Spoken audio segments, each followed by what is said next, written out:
Okay, let's dive in. You know that feeling, right? That buzz you get after learning something new, something that just Oh, clicks. yeah, like unlocking a new level. Exactly. Maybe you've just wrapped your head around compounding, how money makes more money, and suddenly you're thinking, investing.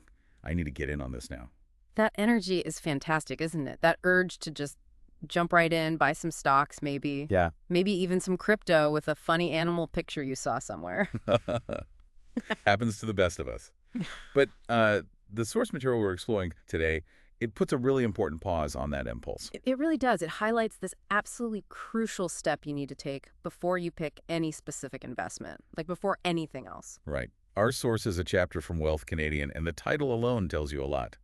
Accountability, TFSA, RRSP, FHSA, RESP, WTF, sets the scene perfectly. It does. It takes us right into this cafe, the Yeah. Mapleview Café, where this group is buzzing with ideas after their own aha moment about compounding. And you can just picture it, right? The excitement, the source, introduces these characters who kind of represent different starting points. Yeah, exactly. You've got Zara, who's all impulse and excitement. She's thinking, Shopify, Tesla, Hmm. maybe even this Doja Llama crypto. Doja Llama, Hmm. because of the llama picture, I assume. Apparently.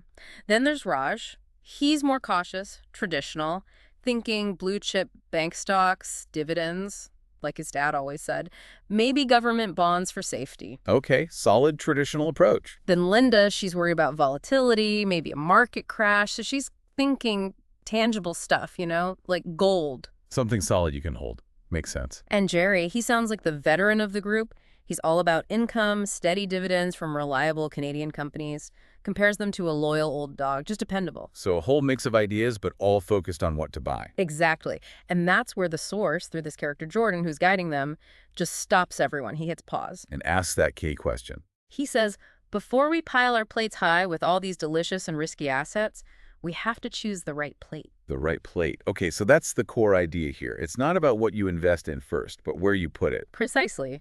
Jordan isn't saying Doja Llama is bad, necessarily. Well, maybe he is. But the point is, the account structure comes first. It's the #1 step. And why is the plate, the account, so critical? More important than picking the investment itself. It all boils down to taxes. Or, as the source colorfully puts it, keeping the taxman's grubby mitts off your hard-earned gains. Love that visual. Right. Investment growth interest, dividends, capital gains, it's all income to the government, and income gets taxed. Over decades, that tax bite isn't small. It's huge. And then these registered accounts, they're like tax shields. Exactly. They're specifically designed to protect your investments from that constant tax drag. Ah, okay. This brings us to the famous, or maybe infamous, Canadian registered account alphabet soup. Yes, the TFSA, RRSP, FHSA, RESP, and that initial WTF reaction the title mentions, it feels overwhelming. Totally. Why so many acronyms? Can't I just invest? Well, that's what this deep dive is all about, using the conversation in the source. We want to cut through that confusion, demystify these accounts one by one, show you why understanding these plates is so incredibly powerful. Let's do it. So that right plate analogy, tell me more about why the container matters so much. Jordan's analogy is just brilliant. Think of investing like cooking a fantastic meal. You've got your stocks, bonds, maybe even the Zara's Doja Llama.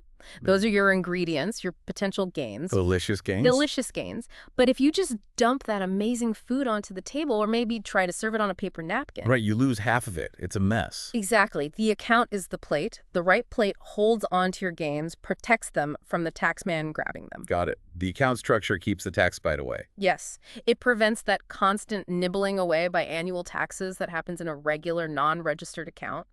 The source really hammers this. It's not just about the percentage growth, it's about how much of that growth you actually keep. And that tax bite, compounded over years. Oh, it compounds against you. In a standard account, while your money grows, taxes are taken out year after year. Less money is left to keep growing. These registered accounts change the rules, they change how or when, or even if your gains are taxed. Choosing the best one for your money is the foundation. Okay, foundation first. Choose the plate, then the food. So, following the cafe conversation, where do we start? Gerry, the experienced guy, had a favorite. He absolutely did. Gerry was practically singing the praises of the TFSA, the tax-free savings account. What did he call it? A secret vault? Yeah, absolute favorite, secret vault, and even Greatest tax hack since sliced bread. High praise, but honestly, it's pretty well deserved. And the source uses that analogy of a magic garden for the TSSA. It fits perfectly. Let's walk through the example they use. Imagine you earned $1,300. After income tax, say around $300 in their example, you've got $1,000 left after tax money. Okay, money I could spend or invest. Right. Instead of spending, you plant that $1,000 seed in your TFSA magic garden. You invest it there, stocks, ETFs, whatever. Let's say over time it grows to $1,500. So a $500 harvest from the garden. Precisely. And here's the magic. When you withdraw that $1,500, the tax man gets nothing. Wait, zero tax on the $500 growth? Zero, zilch, nada. Any income or growth inside the TFSA, interest, dividends, capital gains, it's all tax-free while it's in there. And every penny you take out, tax-free. Forever. Wow, that compounding we talked about earlier, just working away and you keep 100% of it. That's the power. Tax-free growth, tax-free withdrawals, super flexible to take money out anytime for anything, no tax hit. The flexibility seems huge. What are the downsides, according to the source? Well, the main things are you don't get a tax deduction when you put money in, unlike some other accounts we'll talk about. And there are contribution limits each year set by the government. You have contribution room that builds up if you don't use it. Okay, limits exist, but compared to the tax It benefits. seems like a pretty good trade-off for most people. And the source says this magic garden is basically for everyone. Pretty much any Canadian adult, yeah. For someone like Zara starting out, perfect for an emergency fund, safe, accessible, but the interest is tax-free. And ideal for her first investments, lock in that tax-free growth early. And for Linda and Raj, maybe saving for something midterm. Yeah, or just general investing after other goals are met. It's incredibly versatile. And you mentioned Gerry, the retiree. There's a specific benefit for him, too. Huge benefit. The source points out that TFSA withdrawals and income don't count as income when calculating things like old age security clawbacks. Ah, so you can have significant TFSA income in retirement without it reducing your government benefits. Exactly. It protects other income streams. It's a really strategic retirement tool, not just a savings account. Okay, so the TFSA, foundational, flexible, tax-free powerhouse. But what about Zara's big goal saving for a house? That felt impossible to her. Yeah, a lot of people feel that way. And the government actually created a specific account for this, the FHSA, the First Home Savings Account. The source calls it a mythical beast, a financial unicorn. And the analogy. The government's apology gift for insane housing prices. Pretty much sums it up. It's designed purely to help first-time home buyers save a down payment. And its tax structure is, well, it's unique, like a hybrid child of the TFSA and RRSP. A hybrid. Best of both worlds. How does that work? Okay, back to our $1,300 earnings.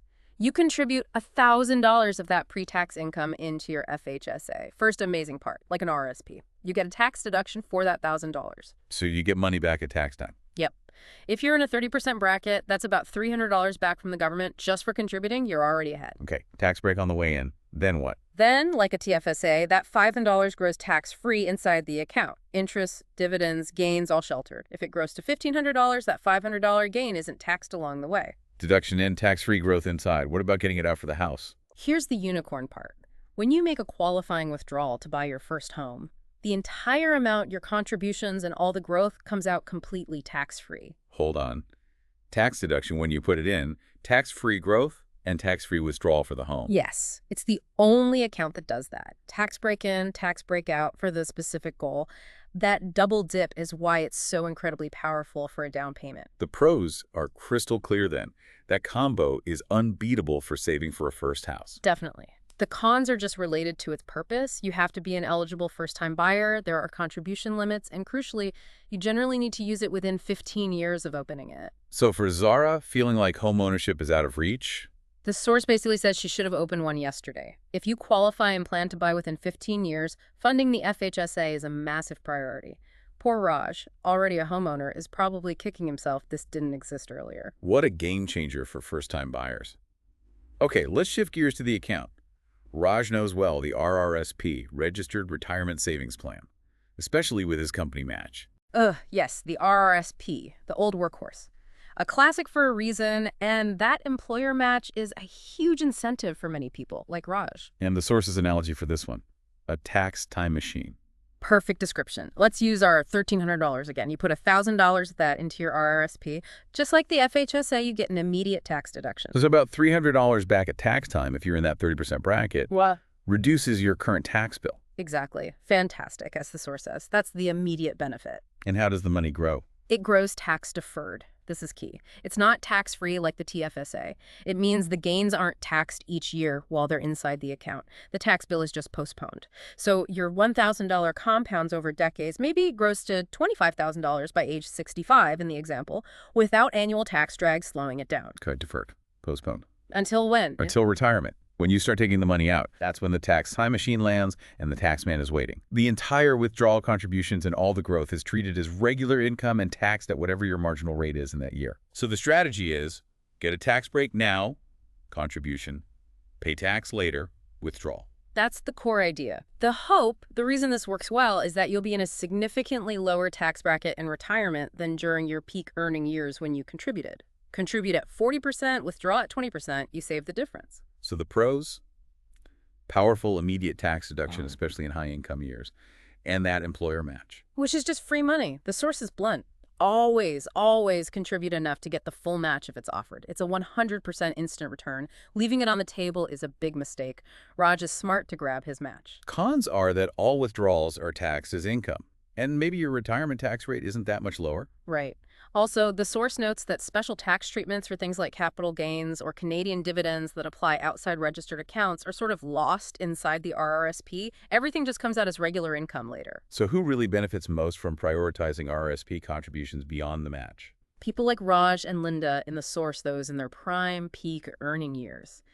If you're in a high tax bracket now, that upfront deduction is really valuable. It's a powerful long-term retirement tool, especially if you expect your income to drop significantly in retirement. Okay, now Linda mentioned something specific related to her situation, a spousal RRSP. Ah, yes, the spousal RRSP, a very clever strategy for couples. The source calls it the sharing is caring account. Or a way to share the retirement love and the future tax bill. How does that work? Let's use Raj again, but imagine his wife Sarah earns much less.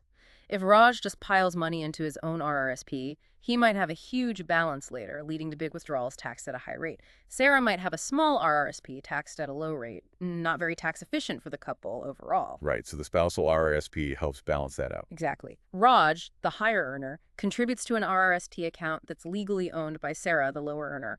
But Raj still gets the tax deduction now in his high-income year. Okay, he gets a deduction, but the money's in her account. Yep. It grows in her name. The magic happens in retirement. When they need the money, Sarah withdraws from her spousal RRSP. Since she's likely in a lower tax bracket than Raj, those withdrawals get taxed at her lower rate.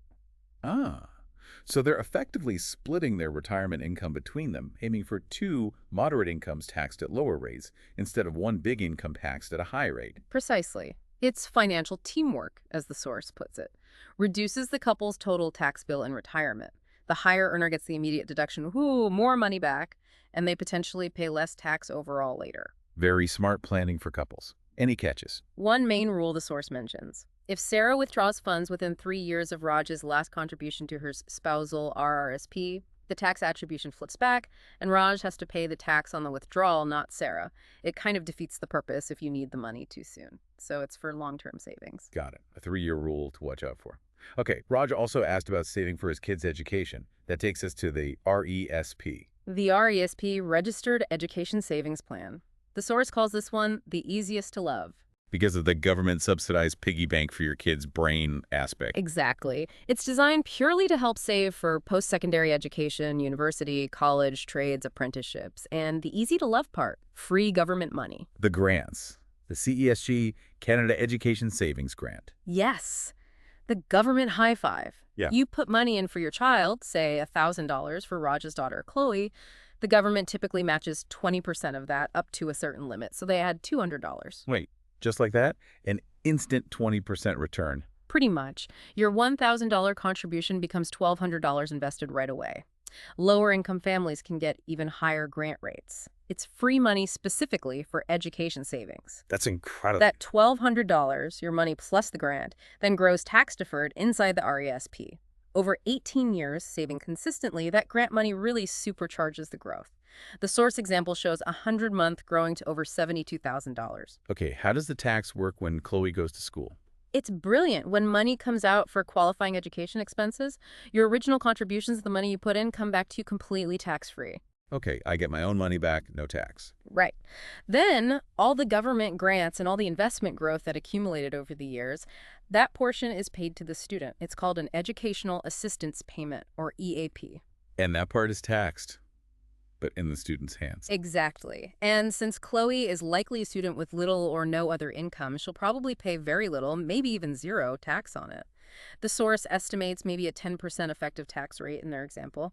So you get your money back tax-free, the growth in grants are taxed minimally, and the kid gets the education funds. It's a win-win-win. The big pro is definitely the free grant money.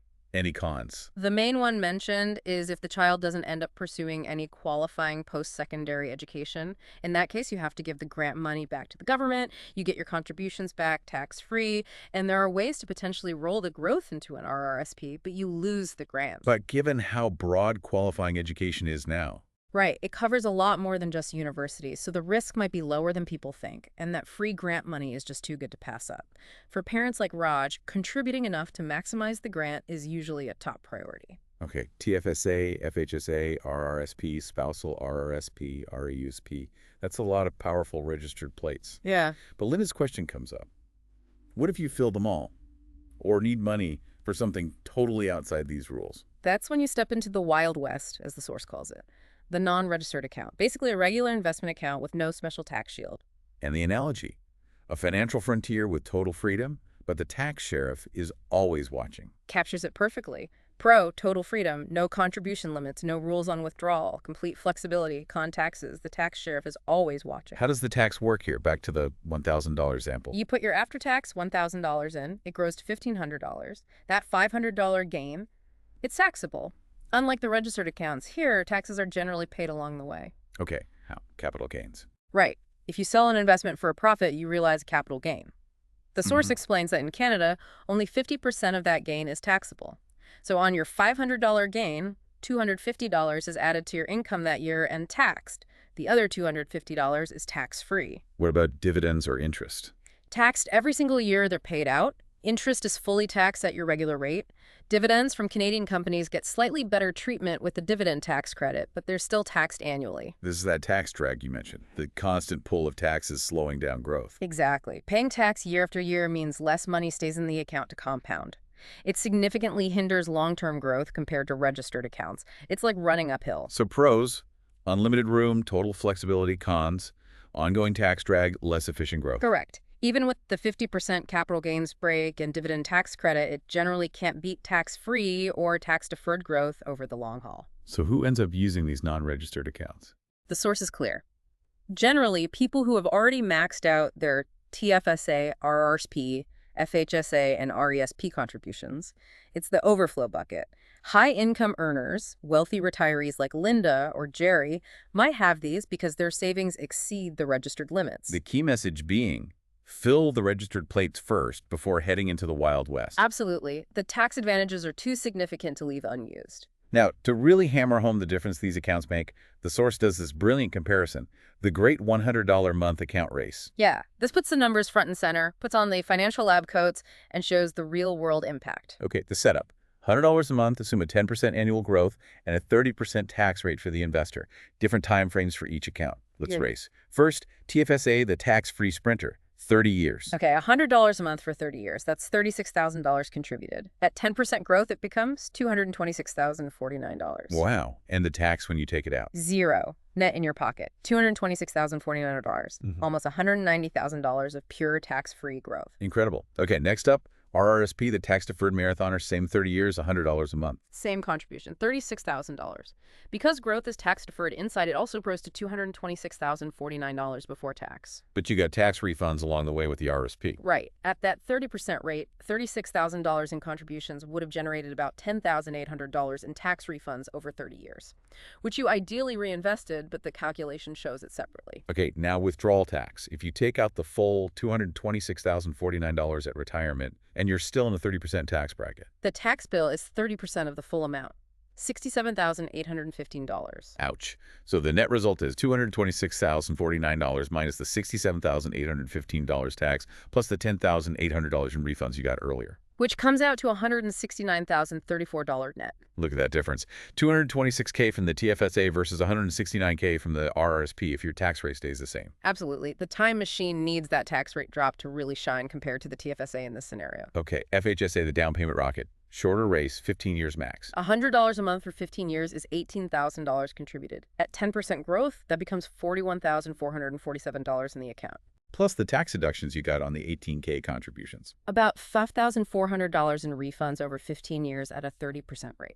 And withdrawal for a first home is tax-free. Correct. So total available for the down payment, $41,447 from the account plus the $5,400 from refunds equals $46,847. That is just stunning. You put in $18,000 and you get almost $47,000 out for your house. Yeah. A boost of over $28,000.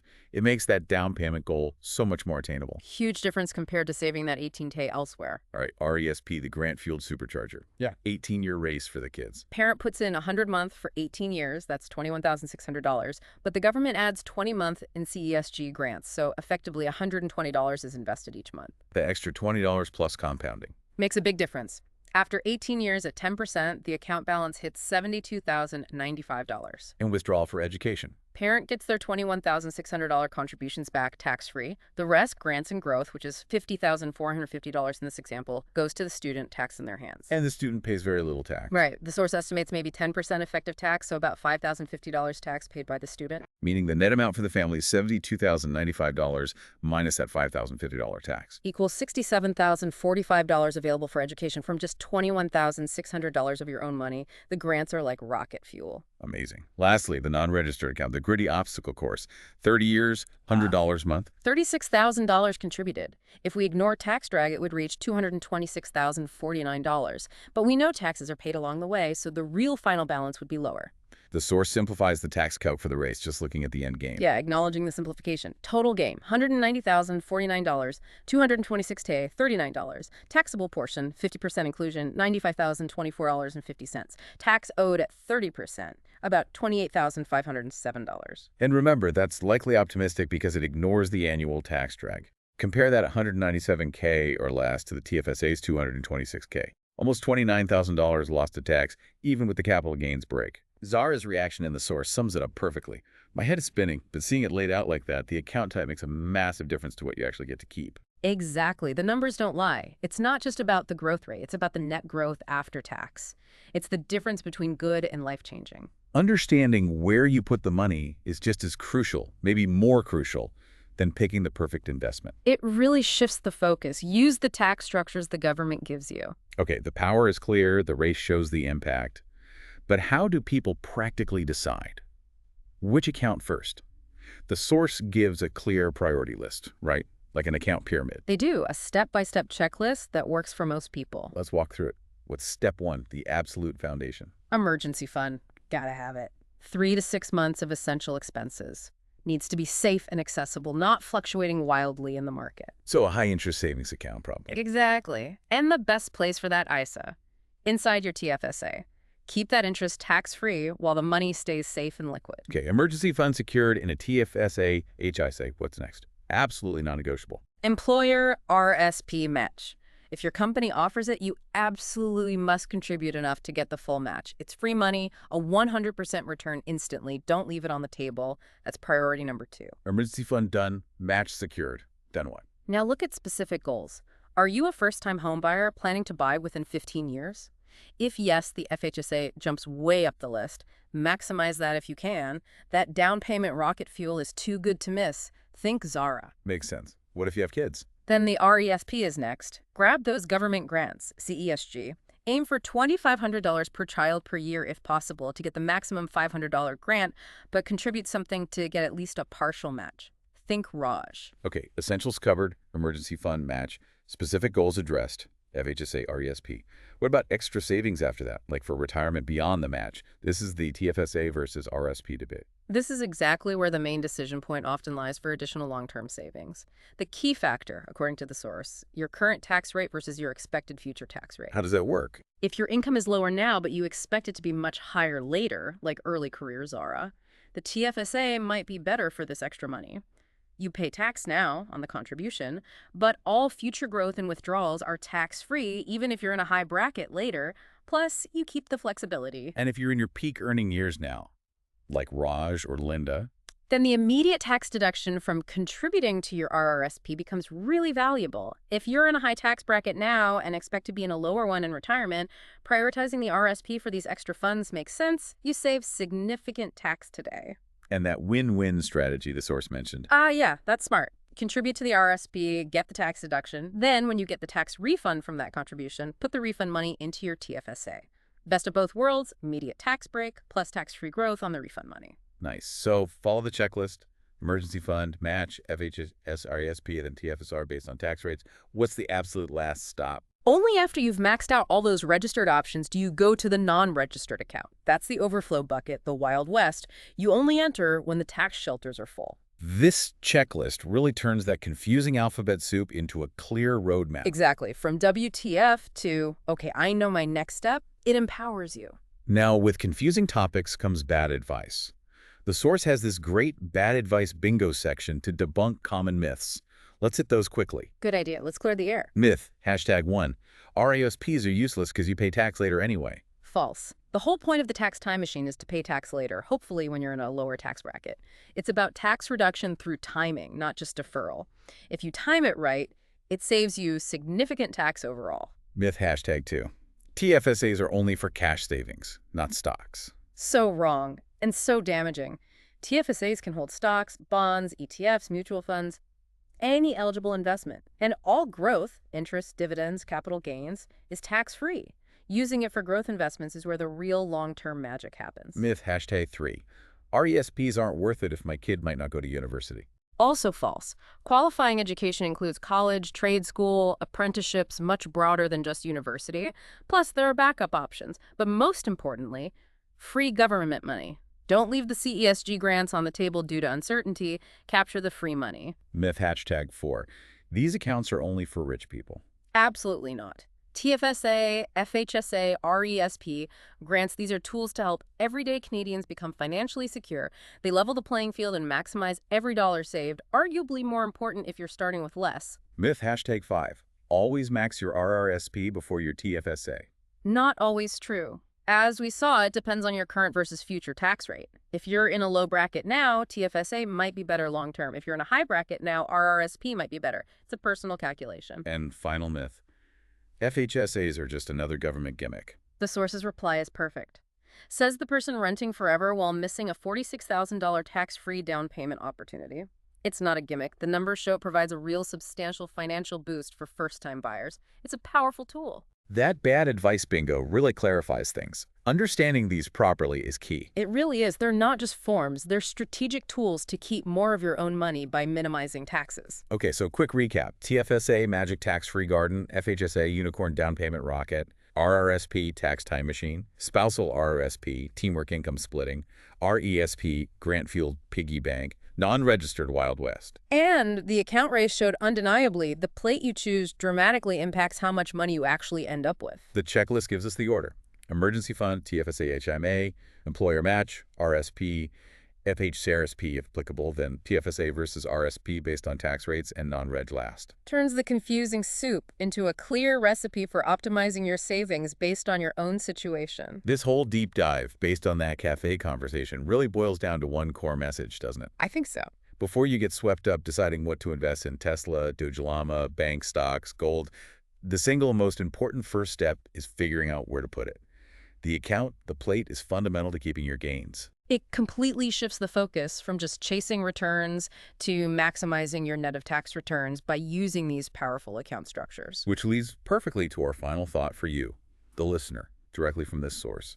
Look at where you are right now. Your income, your goals, home, kids, your employer benefits.